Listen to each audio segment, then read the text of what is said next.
All right, we're live. Welcome to another episode of WP Crowd. Today we're talking about A/B testing. Should be a fun one. Josh just woke up, so bear with him and me while we get started here. I'm going to introduce myself first. Actually, no, I don't introduce myself first. Josh, why don't you introduce yourself? Okay. I was trying to make a quick bottom third. Here. Can I just hold this up? Because my apparently Chrome doesn't work. You can't read that. Anyway, hi, I'm Josh. My name is Josh Pollock. I am a WordPress plugin developer at Caldera WP. You can find me on Twitter at Josh412. And I'm Roy. I am not Josh. Are you Matt? I'm not Matt either. Matt is in Germany right now. You can find me on Twitter at RoyBoy789. I am a full-time dev at Disney.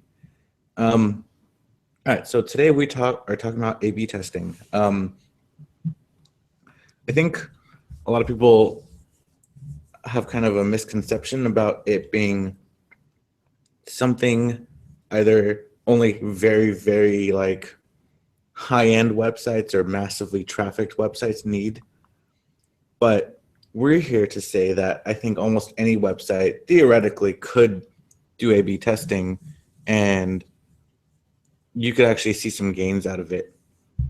There are some minor qualifications with that, but why don't we just start at the beginning? I'm going to have Josh give us a little definition of A/B testing. What is A/B testing? So A/B testing in its purest form is just in a certain percentage of the time you show a different version of something. Some people could do like a full test a whole layout, test one little thing. I have a slight background in science, and so I tend to err on the side of you should change one little thing at a time, learn from that, and move on, because that's science when you have just one independent variable. But the basic is, what happens when we change this? So I've done a lot of testing on prices. Hey, what happens when it's 39 instead of 40? Or what happens if the largest option is more expensive? The middle option, but also people will do, what happens if I change my call to action? What happens if I change my background color? What happens if I change the button color? These sorts of things. What happens if I change an image? How does that affect product behavior? Yeah, so I have a little background on this as well. Actually, before working a couple jobs ago, I actually worked for a company that did this exact thing, not unit testing, but what they called it, which might be a better term for people who really don't understand A/B testing as far as the term goes. They are a conversion optimization company, and really A/B testing, or I would say variation testing, is testing to get a better rate of conversion. So the simplest concept that was explained to me when I first started was you have a blue button, right, on your web page that says buy now. Will more people click on it if it's red? So let's test that. That's a really simple A/B test. And that kind of goes up from there, right? So you can move the blue button now to the left side and see if people click on it more if it's on the left side. And you continuously do these tests until you find, I guess, your ultimate sweet spot of conversion. I would say for a lot of companies that are very, very large, this never ever stops. They can continuously A/B test and keep on testing every type, content, like actual content on the page or design and stuff like that, until they're, and they'll just keep on going indefinitely. And then some companies find a sweet spot where they're like, okay, we're happy with that conversion rate. Let's move on. Let's, not do it anymore or whatever. So it's really up to you how you want to attack A/B testing. But ultimately, the why do A/B testing comes into, do you want to convert more on your website? And if the answer is no, then I don't know why you have a website. But yes, you do want to convert more on your website. And to do that well, or to increase your conversion numbers or your conversion rate, A/B testing is an easy kind of path to get there. I Um, I like the fact that you ended on easy because you don't. There are lots of ways of doing it. Roy and I may or may not be working on an easy way of doing it that we'll talk about briefly, but there are also really complicated ways of doing it. You can go more simple. You can, my first A/B testing, I added a filter to Easy Digital Downloads in functions.php and just, I kept updating an option with either a 0 or a 1.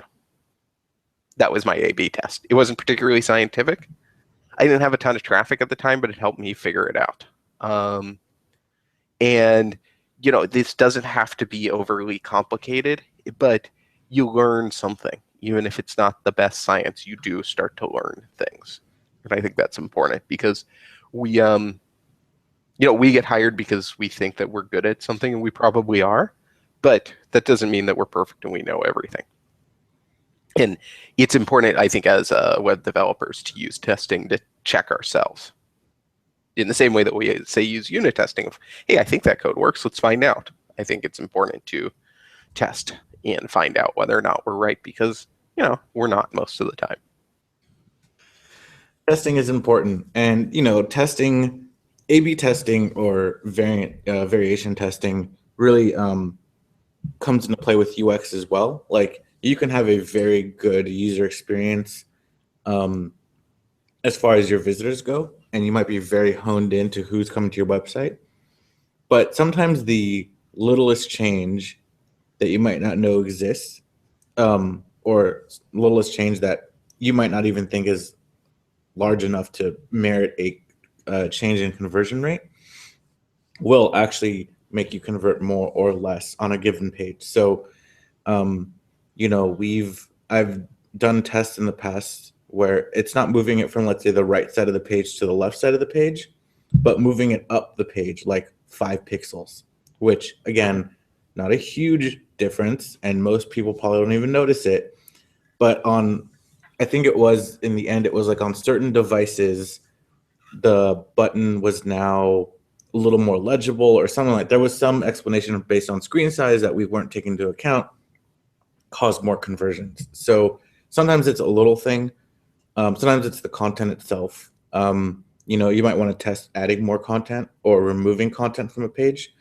I know a lot of people who have WooCommerce or EDD shops will kind of go to two extremes, right? Like I've seen WooCommerce sites where the product description is like 3.5 pages long, and I've seen WooCommerce sites where it's like 3 sentences.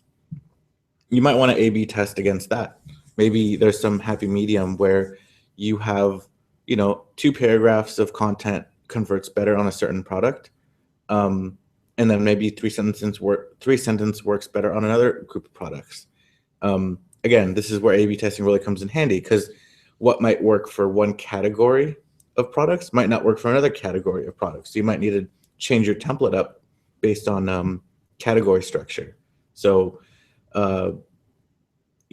certain categories get a button on the right side, other categories get it on the left side, different coloring schemas, different content. Certain products people want to read about, certain products people don't want to read about. They just want the gist and to keep on going from there. Also images, very good one also, whether you have images or not. Another really big A/B test that I've done in the past is header images. So I was working for a company up in San Francisco, and we had a huge not repository, but a knowledge base basically. And in that knowledge base, every article linked, to our call to action and to people fill out a form. We found out that we just did an A/B test with 2 very similar graphics, but one had a female on it, one had a male on it, right? We found that more people actually not just stayed on the page longer with the female, but actually went into our conversion process and actually clicked on the call to action and went through the whole user flow, if we kept that female throughout the process versus the male. And it's not like the male was sitting there like super angry looking or anything like that, but It was just one of those things that we noticed converted more. So sometimes, yeah, it's just an image on the website itself that might make a change. So there's a lot of things you can do to test against. So really, that's why I said before, A/B testing can theoretically never be done. Like you can keep on going, you keep on testing. If it's not a certain page you're working on, it could be a site-wide thing that you might want to change. And that site-wide change might actually affect conversions on some of your inner pages. So there's a lot of things to think about when you're talking about A/B testing or variant testing. And I think everyone should be doing it. So before we get into showing what me and Josh may or may not be working on, there's I like that some. we're gonna keep it a secret for an additional 3 minutes. Yes. By the way, don't go to ingothq.com. That's not a website you should go to. No, definitely not. That's not spelled ingothq.com. Yeah, no, This is not the website you're looking for. We've got to do Star Wars tie-ins. This should be our Star Wars themed episode. Like next week would be the Christmas episode. Here. Much better. Much better. Okay. It is Star Wars week here at work, so every joke in the office this whole week has been some type of Star Wars related pun. Of course, he gets his Chewbacca. All right, much better. Okay, now? Much better. Go see The Force Awakens. Anyway, not officially sponsored by Disney. I think I have to add that. Where were we? All right, so before we get into... This is why you should have me on your show. Yeah, I know. Before we get into certain plugins and stuff, I want to talk because Josh knows a little bit more, knows a lot more about this, but there's some terminology you kind of have to understand. And I wanted to walk through that really quickly. So Josh, during our travels together in code, we've talked a lot about certain variables that come into play when it comes to A/B testing. Basically, if you only have 100 people coming to your website over a course of a month, there's going to be an issue there. Do you want to walk through some of those things that we've kind of done our back and forth about and talked about with right. Yeah. So the you glitched. I have no idea what you said. So I'll just assume what you said, which is it's something about A/B testing or something about my giant Chewbacca. So two things. One, my wife is awesome. She got me a Chewbacca that's so big it doesn't even fit in the screen. And two, the thing about A/B testing is that it's taking me back to Statistics 101, and which is kind of fun for me because I've gone in to write some code to figure out what's a statistically significant sample, which is a word that is, or a set of words that is difficult for me to say. But the idea is that you need to know when you're doing A/B testing, or you need to use a plugin that figures this out for you, whether or not you have enough data to trust it. If you have 7 views on your site and 3 of them convert here, you've learned nothing. That could be a fluke. And so the statistically significant sample, based on the error rate that you're willing to accept, the standard is generally 95. If you're on a lower traffic site, you might need to accept a lower confidence interval as a percentage, maybe 85 or 90. It's not as good as science, but you're learning something. But you need to know this because numbers are tricky. We read all the time, 70% of people support this, and they don't. It goes along with the fact that we're scientifically illiterate as a society, that the media just tells you these numbers. They don't tell you what the error rate is. They don't tell you the sample size. They don't compare it to other polls. So we're the thing about A/B testing is I think that we're set up to fail in understanding the numbers because we have a media that confuses us with numbers and doesn't train us to understand what numbers mean. And uses numbers that don't mean anything all the time, like national polls for presidential election. We don't have a national election in this country for president. So what does it matter what all Americans think of a certain candidate? We have state elections. So you've got to keep this in mind, is what numbers are important. If I've gone off on too much of a digression here, where I can reach across and hit me. Um,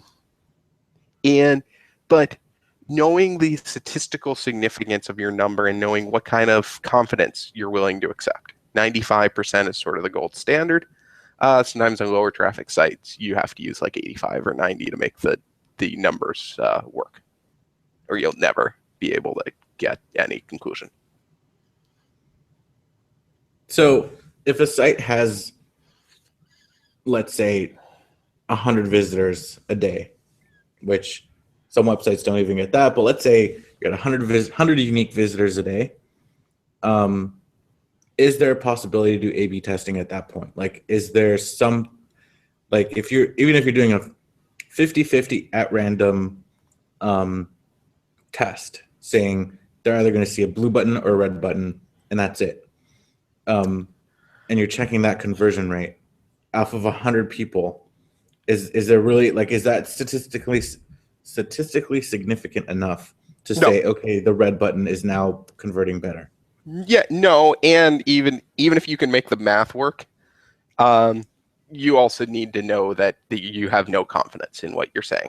I think that you can extrapolate some stuff there. I think that there's stuff that you can learn in life from anecdotal evidence, but that's all you can get. I mean, 100's really low in the sense that, you would only really expect, in a wonderful world, 10 conversions maybe, probably closer to 5 if you're lucky. So you're not really going to learn anything that you got 1 or 2 conversions out of for red and 1 or 2 conversions for blue. Maybe you can extrapolate something if you get 10 conversions for red and 0 for blue. But it depends on the site. I mean, some sites have a really easy thing to convert on, right? It's a click this button and I'll send you $5 for free. You're going to convert really well. But other ones where it's like, sign up for my $1,000 product. You don't want a huge conversion rate. So it really depends on context, I think. And I don't think that, when we write code, we have to make sure that it means something. I think that looking at results sometimes and making an educated opinion based on what's essentially anecdotal evidence is not a bad thing. So if you were doing a strict A/B testing, or a strict 50-50 test, again, blue, red, do you think there is a number? Do you think there is like a de facto, all right, at this point, I have this many unique visitors a day, I'm converting at this percentage, this is now fact, I can take this with confidence? It depends. I mean, I think that even when you have a statistically significant sample, you still need to double check it, right? I mean, this is the other thing, that A/B testing is a test. And the thing about science is that we say, okay, here's a test I did and it shows something. Do I have other tests to back that up, right? When you read a scientific study, it says what to do next. And one of the things it'll say is, this is very nice numbers. We need to do this test more. We need to make sure that this isn't misleading. We need to make sure this is really a controlled test. So even if you have a statistically significant test, and maybe this is a good segue to talk about doing an A/B tournament of tests, or tournament of A/B tests, which is a thing that Ingot does, is that you need to do the same tests over and over again, because you're going to learn something and you need to confirm that. Maybe you ran it 10,000 times and you got a statistically significant sample, you got a clear winner. Was that a fluke? Were people just, and was there something else about that day, right? You have a big enough sample size, but maybe the fact that you ran it on the last week of the month is the reason why it converted. Anything would have won. So you've got to run it again. You've got to keep testing. This is the importance of having a way to easily keep testing, is sometimes the thing that you prove is not what you set out to prove. Yeah. I mean, that's why I say variant testing, because sometimes, we say A/B.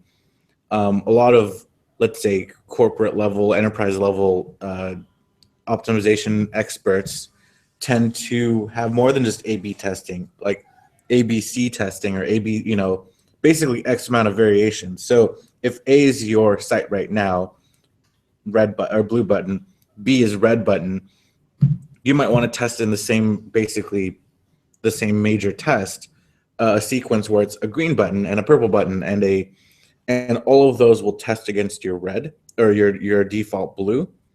Um, and in the end, you can actually retest against just to see that, okay, I'm confirming that maybe I'm not saying that red's a better color. I'm just saying blue is not the best color, right? So, and then once that test is run and you have a clear winner or you have a winner, maybe if it's not clear, you can rerun the test. And that's what you should be doing. As Josh said, A/B testing, we say a lot about the website, but it could be the fact that, hey, you're doing these tests during the holiday season and you sell ornaments. Well, you're probably going to get a little more traffic and a little more conversions during the holiday season if you're selling ornaments on your website. You know, like, so there is some outside factors that you have to consider. And that in itself could be an A/B test, right? So if you're testing it on a monthly basis, maybe you test a certain month, a certain coupon or a certain coloring during certain seasons or certain times of the month, just to, again, it's all about testing and making sure that you have the best possible website for when a user comes in and wants to buy something. So we have 10 minutes left. Before we get into what Josh and I may or may not be working on, I think we should be willing to confirm what we've been working on. Well, I want to talk about some of the other places people can go to get A/B testing done for a ridiculous amount of money. You can go to Optimizely. They are a fully function. I think it's a PaaS, product as a service, is what you would call it, or software as a service. Software as a service, whatever. You sign up. They basically you do all your A/B testing through their website. You inject their JavaScript into your site, and you can do the A/B testing there. Benefit of Optimizely is obviously they've been around a little bit longer. I think they do have a WordPress plugin, so it makes things a little bit easier. But they, tend to be a little bit pricey. So if you don't have a large website or you're not making good income off your site yet, might not be an option for you. But they're definitely around. There are definitely a lot of agencies that offer these services. So again, I used to work for an agency called Magnify 360 here in LA, and they're an optimization, conversion optimization specialist. So not just will they make the variation itself, like all the variations, they will sit with the customer and look through all the data, choose the winner, help determine the winner, and really kind of be a little more hands-on. Optimizely, I think, just basically helps you set up everything. You still have to siphon through all the data. I think they'll tell you who the winner is, but you'll still have to take it to the next level. While an agency might basically help you analyze the winner and why something happened or blah, blah, blah. Like they'll help you out a little bit more. But again, that gets really pricey. So what Josh and I have been working on might be something a little more suitable for someone who's just starting out with WooCommerce or EDD. There's a few A/B testing plugins out there in the WordPress realm already. However, we've noticed that they are sometimes the math is a little bit off, or they're not the easiest to work with. So, hi, Josh. My computer gray screened. So good time to rejoin. So we've noticed some of the other plugins that are out in the repo aren't necessarily the best when it comes to A/B testing, and they're a little bit tricky to use. So Josh and I have been working on a plugin, and I hate to make it seem like this whole podcast was a big plug for our plugin, but it's just Josh knows a lot about A/B testing, and you joined the call again. There you go. Josh knows a lot about A/B testing, and I've worked in the A/B testing realm, so it kind of just worked well. But yes, we are working on a plugin. It's called Ingot. Josh, this was your baby before mine, so why don't you talk a little bit about it and how people can kind of sign up?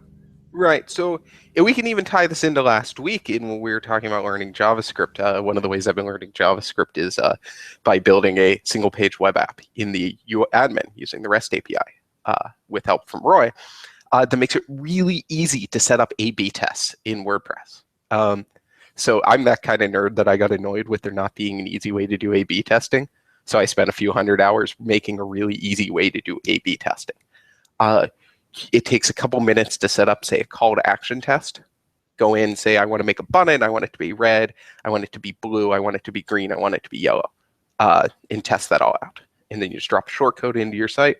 You want to test the message of the call to action, set, I want it to be join now, sign up.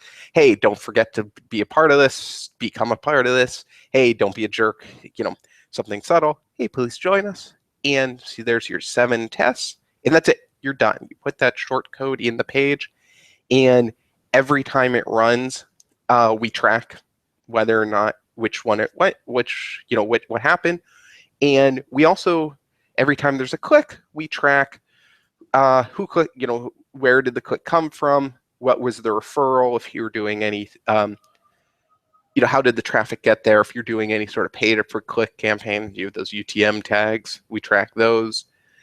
We track everything. And also we track non-conversions. So we ran this test and they didn't click, but they clicked on this menu item. They clicked on this external link.